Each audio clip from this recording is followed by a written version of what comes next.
sanligan. Tingog sang probinsya, kamatuuran ginapalap na.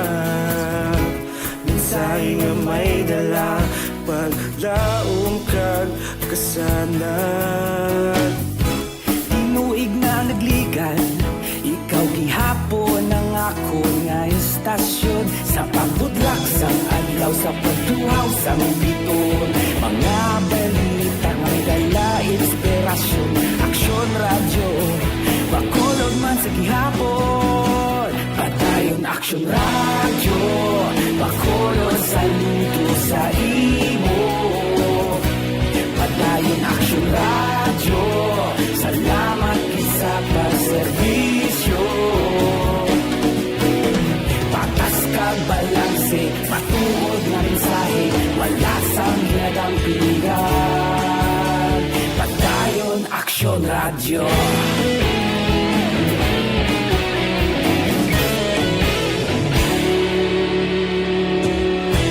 Bakulog nun kag negro sanon, inyong pamatian. Istasyon nga nagapalaplag sang kamaturan. Mabakod nga prinsipyo, reporter handa sa serbisyo.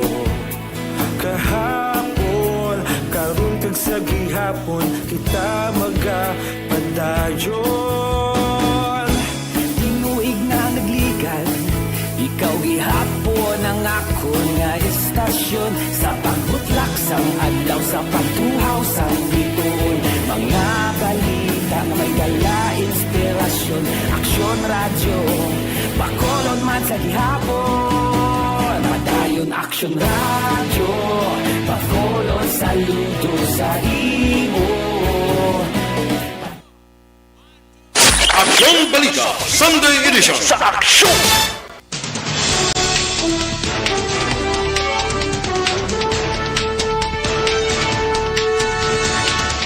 Nasa 7 Action Radio Philippine Standard Time, pabalik sa Aksyon Balita Sunday Edition, detalye sa balita lokal.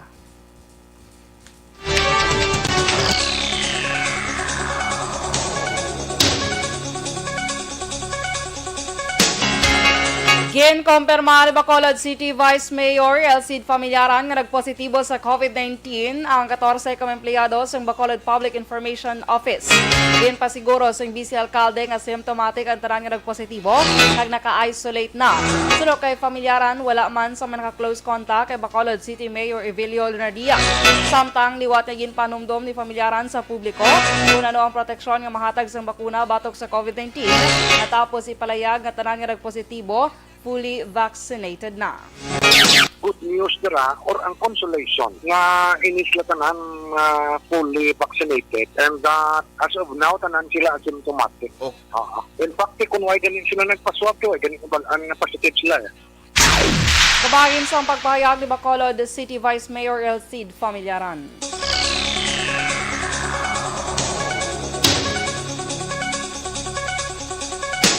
Naglabot na sa 89,052 ang kaso ng COVID-19 sa Western Visayas matapos sa dugangan sang 453. Nadugangan ang Iloilo Province sang 155, inasundan sang Aklan 105, Iloilo City 55, Bacolod City 51, Negros Occidental 37, Antique 26, Capiz 22, Guimaras 22. Samtang 313 ang recoveries na nagdala sa kabilugan nga 76,698 kag 17 ang bagong nga nagkalamatay na nagdala sa kabilugan nga 2,052. Ang Western Visayas ang may 10,279 ka-aktibo nga kaso sang COVID-19.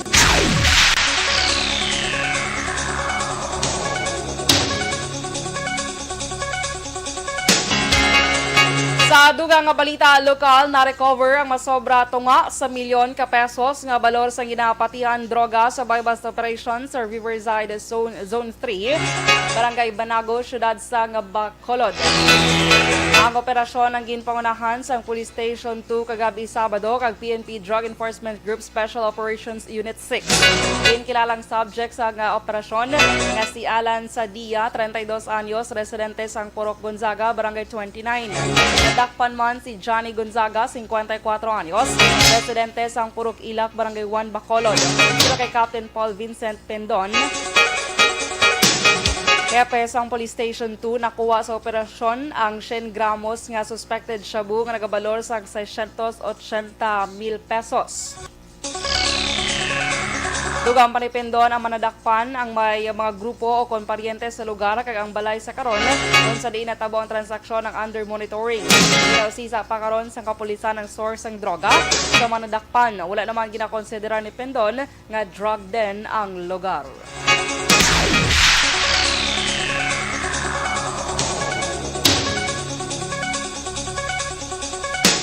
Nagapati si Bacolod City Councilor Wilson Gamboa Jr. nga resulta lamang sang miscalculation sa National Grid Corporation of the Philippines o NGCP ang natabo nga pagnubo sa balayran sang kuryente nagligad nga bulan naging tungod may pagbago sa operasyon sa Central Negros Electric Cooperative o Sineco.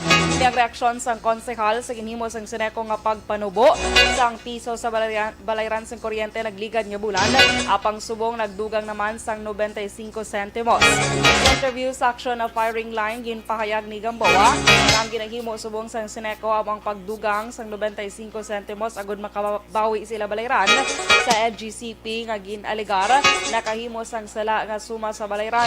Palayag pa ni Gamboa maathag nga wala sang may ginbag-o sa serbisyo sang Sineco kag wala natuman ang promisa nga mapanubo ang balayran. Amo na inisiling ko ang resulta basin siling ko nga ginkarga ni sang miscalculation sang NGCP sa ila. Amo na ko nga nagsaka ginbalik ang atong presyo nga isa ka piso nga ginhatag ni brigad sa aton. Bawi lang sa ila nga sala. Kabayan sa pagpahayag ni Bacolod Councilor Wilson Gamboa Jr.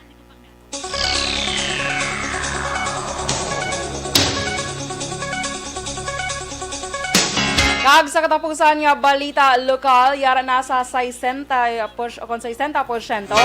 nahuman ang rehabilitasyon sang duha ka panalgan nga barangay hall sa barangay Montevista, syudad sang Bacolod.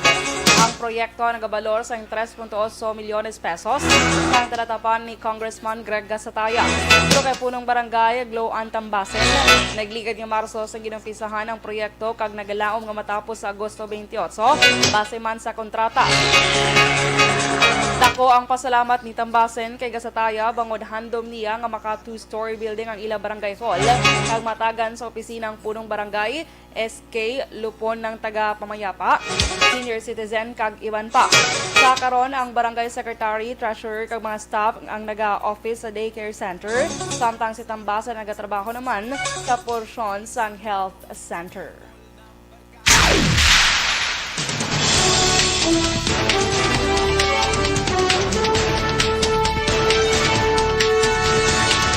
Lasay Stress Action Radio Philippine Standard Time sa mga balita national. Pilipinas naka-record sang masobra 11,000 ka mabago nga COVID-19 cases. COVID-19 beds sa PGH 75% na nga okupado. Detalye sa balita national pagkatapos gid lamang sini. Gumagaan ang inuman pag Sunday. Alright, good morning mga ka-aksyon. Happy Sunday everyone. Kamusta? Kamusta ka mo? So, August 8. 8 subong adlaw mga ka-aksyon. Kay August, 8 ang August, 8 subong adlaw, 8/8/21. Okay? Let's explain. Anyway, good morning sa mga ka-aksyon ta. Dali lang. Kay Divina Pasikolan. Okay, sige. Lito Dayap, good morning man. Kay Miss Jinky Dialagdon. Good morning sa iyo, Miss Jinky, dara sa may Phoenix, Arizona. Kag of course, may agagid kay Mr. Beboy Villasor, kay Ma'am Vanessa and Doc Mayo, Noel Amar, Alex Monteza, Millie Oligo, Michael Jun P. Season, Bia Jonathan, Kay sa Taranya, family niya sa Barangay Pandanon, DSB, salamat. Okay. Good morning man kay Christine Minez Villalobos. Have a blessed Sunday, everyone. Thank you, Tintin. Kay Ma'am Vanessa Mayo. Hello, Ma'am Van. Dali lang, kabasawan tang greetings si Ma'am Van. Hola, Action Dorel. Yes. Thank you, Ma'am Van. Dress sa may while napping from Minnesota. Yes, good morning. Good afternoon. Gali sa inyo dra ni Doc Mayo. Marilo Kahilig sa Barangay 1A. Manapla, good morning man. Kay Laisher Tad-i. Good morning. Diding Alojamiento. Good morning man. Happy Sunday. Dra sa may Antipolo, Pontevedra. Adlo-adlo ga pamati Alojamiento family. Salamat and God bless. Kay Sir Milili Oligo, good morning Sir Milili Oligo. Yes, God bless. May Flores Alcantara, dra sa may Bago City. Kay Eric Rojo Asyado, mayong aga, monitor kami diri sa QC Metro Manila. O, di kamusta ang ECQ da, sir? Liho greet sa mga taga-Purok, Bougainvillea, Barangay Pandanon, Silos Murcia. Salamat, good, you're welcome. Ana Celia Estrella, good morning man. Kay Fing Fing Andrade. Watching from Jotams nila ga. Andin damping nga branch mo branch. Kaya damo ni Jotams mo kayo makoda bakal. In fairness. Sige, mailan na kapagpamati sa inyo. Kaya Taguligan Ray Canilas. Good morning. Kaya Dina Magbato Malabago. Dra sa may Locotan, Cabancalan City. May aga sa tarang taga Cabancalan. Kaya Nemisha Roquez. Watching from Tangob. Sige. Rodrigo Caniedo, salamat din sa pagpamati. Kay Neil Brian Valuis, good morning man. Kay Kane Agiling, watching from New Zealand. Ay, one of my dream country na kantuan. Sana all soon. Florencia Villacampa, good morning, happy Sunday. Gary Pilione, dra sa may barangay Bagaas, Hinigaran. Okay, Pilton Lipura and kay Rodrigo Caniedo. Salamat din sa pagpamati dito sa may Kawayan. Stand by for Balita National.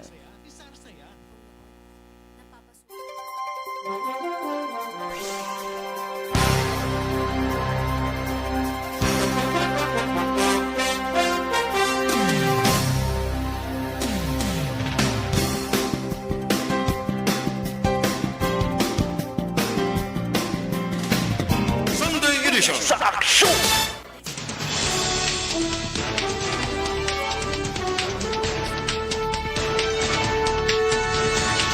Last size, Desashat Action Radio, Philippine Standard Time.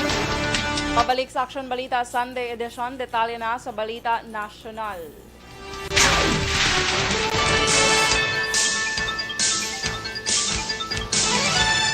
Naglabot na sa 1,649,341 ang kaso sa COVID-19 sa Pilipinas matapos naka-record sa 11,021 kamabago nga kaso. Nadugangan sa 9,194 ang recoveries nga nagdala sa kabilugan nga 1,544,443 kag 162 ang bago nga nagkalamatay nga nagdala sa kabilugan nga 28,835. Ang Pilipinas ang may 76,063 ka-aktibo nga kaso sa COVID-19.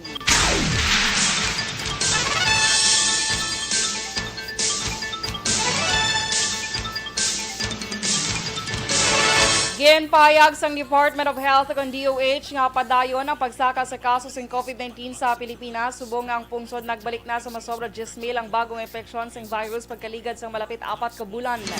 Pero kay Health Undersecretary Maria Rosario Verriere nga ang madamo nga bagong nga kaso sa COVID-19 mahimo dala sang Delta variant na sa 60% nga mas madasig nga maglapta ikumparar sa original nga strain gikan sa Wuhan, China nga na-detect sang 2019. Ginako ni Verriere nga hindi makapauntat ang istrikto nga lockdown kundi magapahinay lamang sa pagsaka sang kaso pero dako naman ang mabulig agod makapreparar ang gobyerno kag healthcare system sa paday nga paglapta sang virus.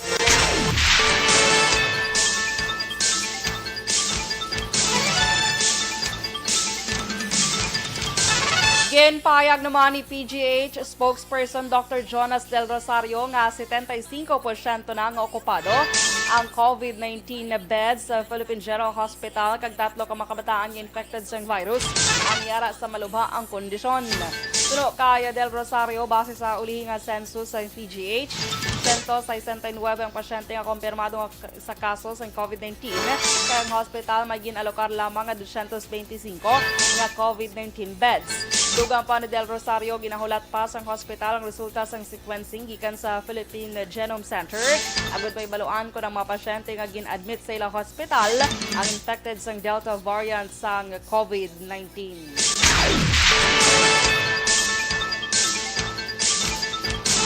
Sa katapusan nga balita nasyonal, ginpahayag ni Labor Secretary Sylvester Bello III nga hindi pwedeng obligahon ng mga empleyado para mapabakuna batok sa COVID-19. Pero kay Bello, peking impormasyon ang nagalapta sa social media nga no vaccine, no work policy. Patag ni Bello, ginadumili sa layi nga pwersahon ng isa ka persona kaangay na lamang sa pagpangbakuna. Ikaduhang rason ni Bello ang mga kulang pang supply sa bakuna sa pungsod. Rason nga hindi ini mahimong ipatuman sa mga empleyado.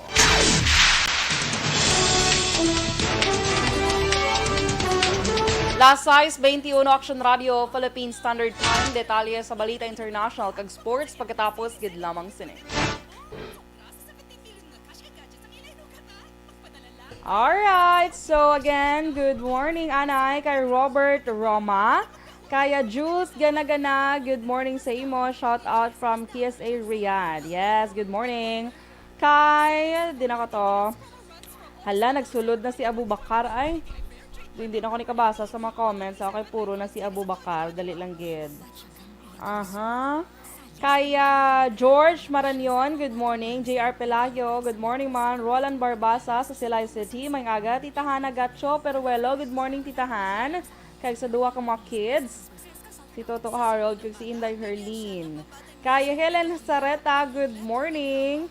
Faye Flores, have a blessed Sunday morning. Maninoy, Michael June P. Season, good morning sa imo from Purok Brotherhood, Barangay Sumag. Have a blessed Sunday. Sa tarang members ng Energy Fans Club, kasi sa pariente niya nga si Kino. Yes, good morning. Nagibalo, agad maka mga parintihan na ikaw magli manino. Dumayo, wow, small world. Kaya, okay, si Abu Bakar na hitanan, no? Maria Corazon Gumban, good morning. Kaya Abu Bakar, Adamo. Good morning sa imo. Hi.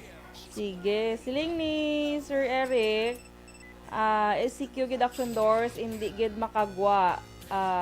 Exceedo gid ang mga checkpoint. Pero okay lang, nga hindi ana makagwa para safe. Yes, stay safe with kamodra, sir.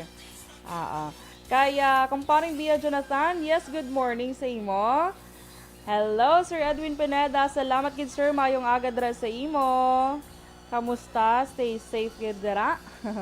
Kaya Joy Drilon, good morning man. Have a nice Sunday man sa imo.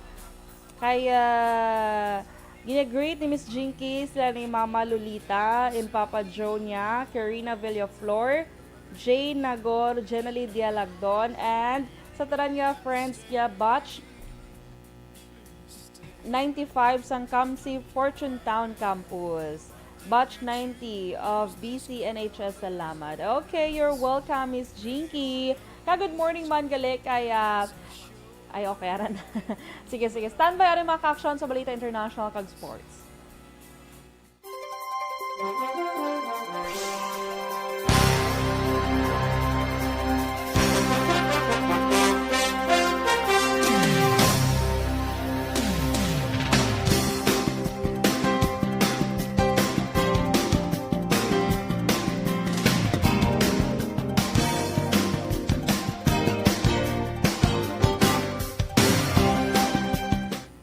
Aksyon Balita Sunday Edition sa Aksyon! Last size 24 Action Radio Philippine Standard Time, pabalik sa Action Balita Sunday Edition, detalye sa Balita International.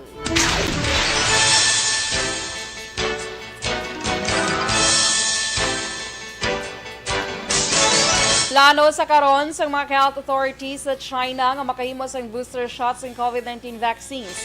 Ini kasunod sa pagtaas ng kaso sa Delta variant nga record.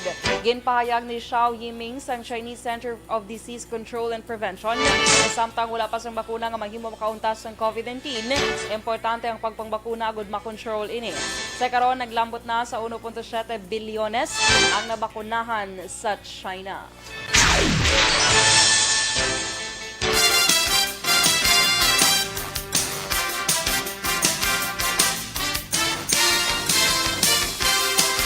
Kag sa aton nga sports balita, makasaysayan ang pagtapos ang pagpakigbahin sa mga atleta nga Pinoy sa 2020 Tokyo Olympics. Sa nakaligad nga 97 ka tuig nga pag-intra sa pungsod sa pinakadako nga sporting event sa bugos nga kalibutan. Hindi lamang ang pinakauna nga bulawan nga medalya nakuha sa Pilipinas, kundi pinakamadamo sini nga medalya nga nadaugan.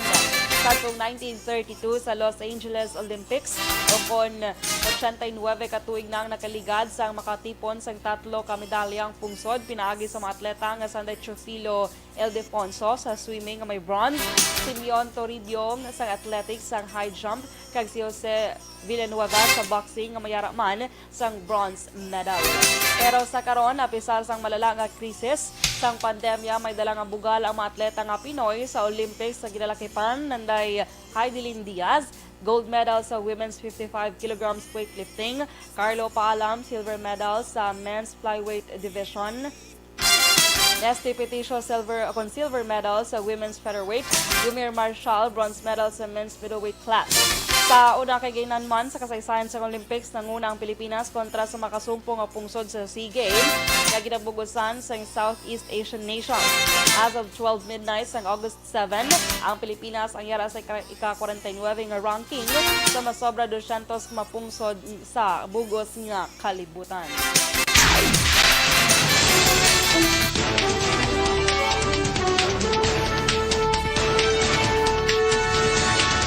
Last 6:26 Action Radio Philippine Standard Time kag inyong batian ang bugos nga detalye sa Action Balita Sunday edition karong adlaw Agosto 8, 2021.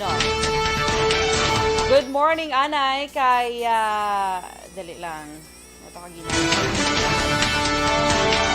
Neil Brian Valuis, good morning sa imo.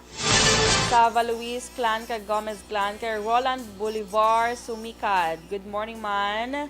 Morto lang kami. Mayor okay. Sige kay Connie Laparan, good morning. Marie Kiat, good morning sa imo. Baryoga Ray kay Jescon Condino, good morning man. Happy birthday kay Lozer Condino. Happy 78th birthday today. Happy birthday! Che Zamora, good morning. Kaya John Nathaniel Del Monte. Good morning, Tamyo Lang, Delbros sa Oriente Subdivision, La Carlota City. Happy and blessed Sunday lang da. Okay, good morning sa inyo. Sige, happy birthday sa tanan niyo may birthday mga ka-aksyon ha. Stay safe and God bless us all. Ini naman si Aksyon Dorel Kabat. Una sa balita na sa Aksyon sa Bacolod, Aksyon Radio.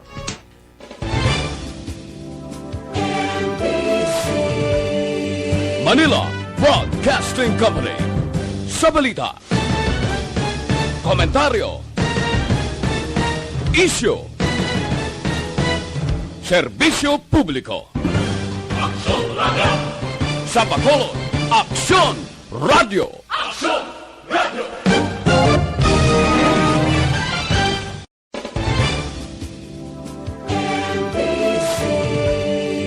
Manila Broadcasting Company. Sa balita, komentaryo, issue, serbisyo publiko. Aksyon Radio. Sa Bacolod,